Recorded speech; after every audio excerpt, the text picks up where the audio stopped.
Hi అండి. ఈరోజు దొండకాయ పచ్చడి చేశాను. దొండకాయ కర్రీ అనేది చాలామందికి ఇష్టం ఉండదు, కానీ దొండకాయ పచ్చడి చేస్తే చాలా టేస్టీగా ఉంటుంది, మంచిగా ఉంటుంది, తినడానికి కూడా టేస్టీగా ఉంటుంది.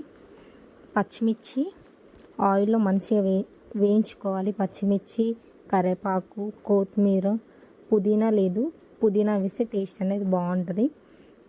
వెల్లుల్లి కూడా వేసుకోవాలి పచ్చిమిర్చితోనే. మంచిగా అవి వేగిన తర్వాత పక్కకు తీసి అందులో దొండకాయలు వేసుకోవాలి. దొండకాయలు వేసుకొని దొండకాయలు కూడా మంచిగా దోరగా వేగనివ్వాలి. పల్లీలు కూడా వేయించి ఇవి వేగేటప్పుడే వాటిని కూడా మిక్సీ పట్టుకున్నాను నేను. మంచిగా పల్లీలు కూడా దోరగా వేగనివ్వాలి, మంచిగా మిక్సీ పట్టాలి.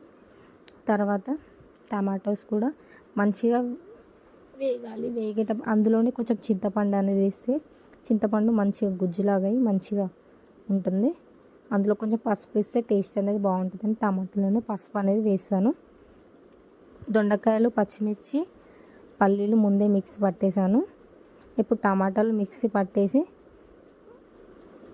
పక్కకు తీసుకొని తాలింపు వేస్తున్నాను. తాలింపులో వెల్లుల్లి వేస్తే టేస్ట్ అనేది బాగుంటుంది. తాలింపు వేసి పచ్చళ్ళలో కలుపుకుంటే దొండకాయ పచ్చడి రెడీ. టేస్టీ పచ్చడి.